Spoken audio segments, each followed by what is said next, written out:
The phone rang at 2:47 in the morning, slicing through the soft hum of the vacuum like a warning shot in the dark. I remember standing there in the gleaming lobby, my hands already raw from cleaning chemicals, staring at that unknown number flashing on my cracked screen.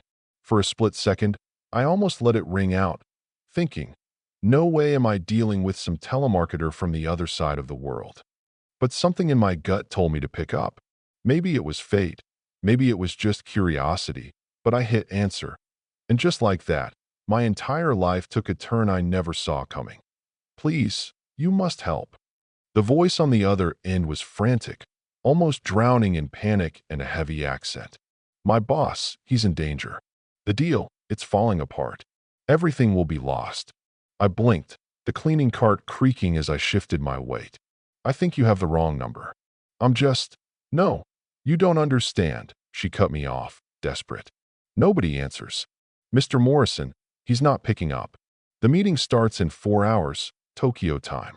If he doesn't fix this, it's all over. Hundreds of millions gone.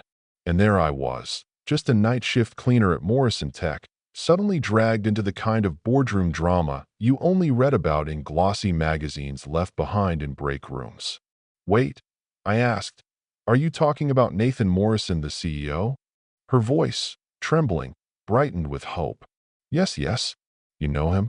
I am Lynn, his Tokyo assistant. Only you can find him now. My heart pounded. I'd only seen Morrison's face on magazine covers. Young, sharp, always a bit haunted. To the people in this building, I was invisible, a ghost in a blue uniform. Honestly, part of me wanted to just walk away. I mean, I'm nobody to a guy like that, right? But Lynn's desperation hit something in me. Reminded me of the way I've wished, more than once, that someone might take a chance on me. So I found myself saying, okay, I'll try. I had no idea what I was doing, but that's how the wildest stories begin, isn't it? I rode the elevator up to the top floors, the ones I'd only ever seen empty, the ones where the air smells like money and nervous ambition. Even at 3 a.m., a few offices glowed with the tired blue light of computers. My sneakers squeaked on the marble as I crept down the hallway, passing coffee cups and wrinkled jackets, wondering if this was the most foolish thing I'd ever done. Then I heard it, a low, tired groan from behind a door. Nathan Morrison, Chief Executive Officer. My hand hovered on the knob. Was he sick? Would he think I was a threat? Was I about to get fired for even being here? I knocked, voice barely above a whisper. Mr. Morrison? Are you okay? The groan stopped, papers rustled, then a wary, who's there? I stepped in, explaining about Lynn's call, about Tokyo, about a deal with Yamamoto and a translation gone wrong. When the door finally swung open, Nathan Morrison looked nothing like the man from the magazine covers. Shirt rumpled, hair wild, eyes red and panicked. You talked to Lynn? When? How? I told him. She says the contract translation was off. They think you're being disrespectful. She's terrified. It was like a switch flipped. The exhaustion fell away, replaced by pure adrenaline. God, I fell asleep at my desk.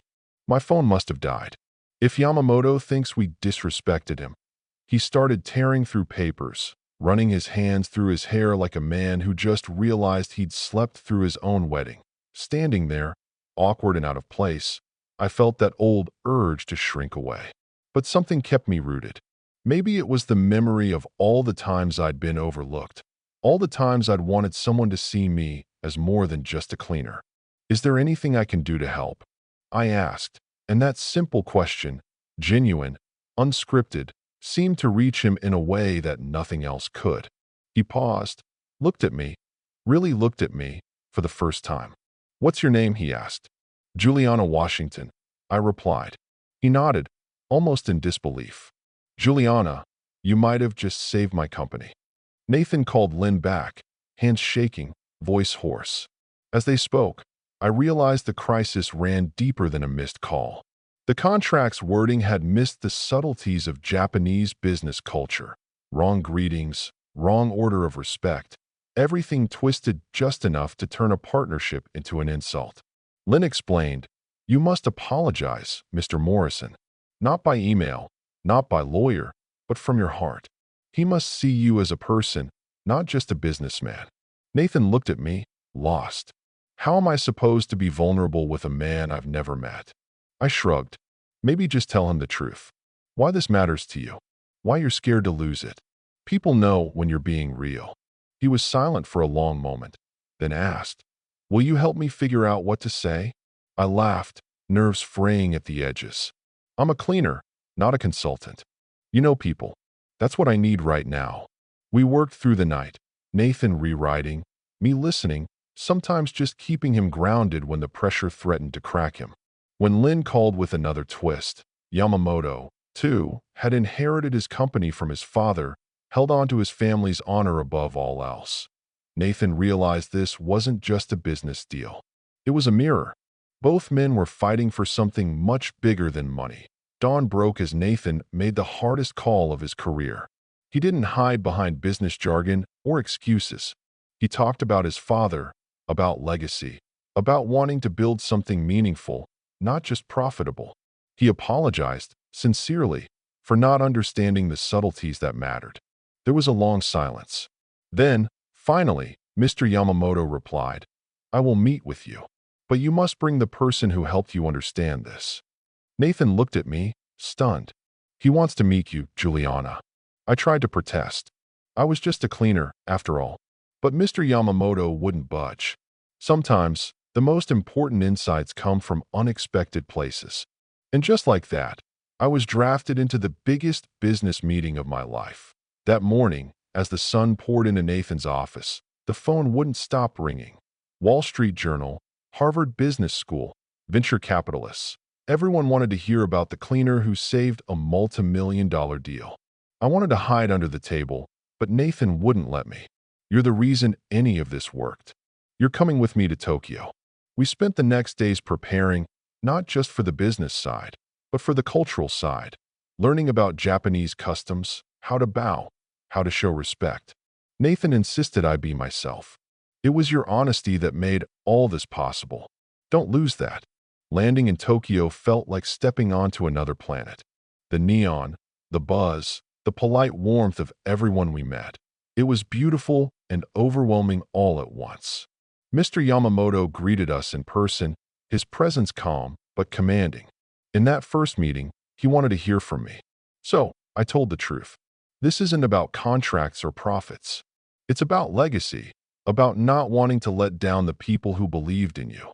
He listened, then invited us to speak to his whole executive team. When a technical glitch knocked out the video conference, no slides, no script, I panicked, then leaned in. Maybe instead of presentations, we just talk. Tell each other why we're here, what we're afraid of, what we're hoping to build. And so, that's what we did.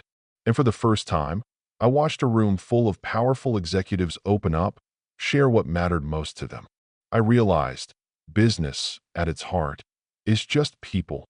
People trying to build something bigger than themselves. The deal went through, but that was just the beginning.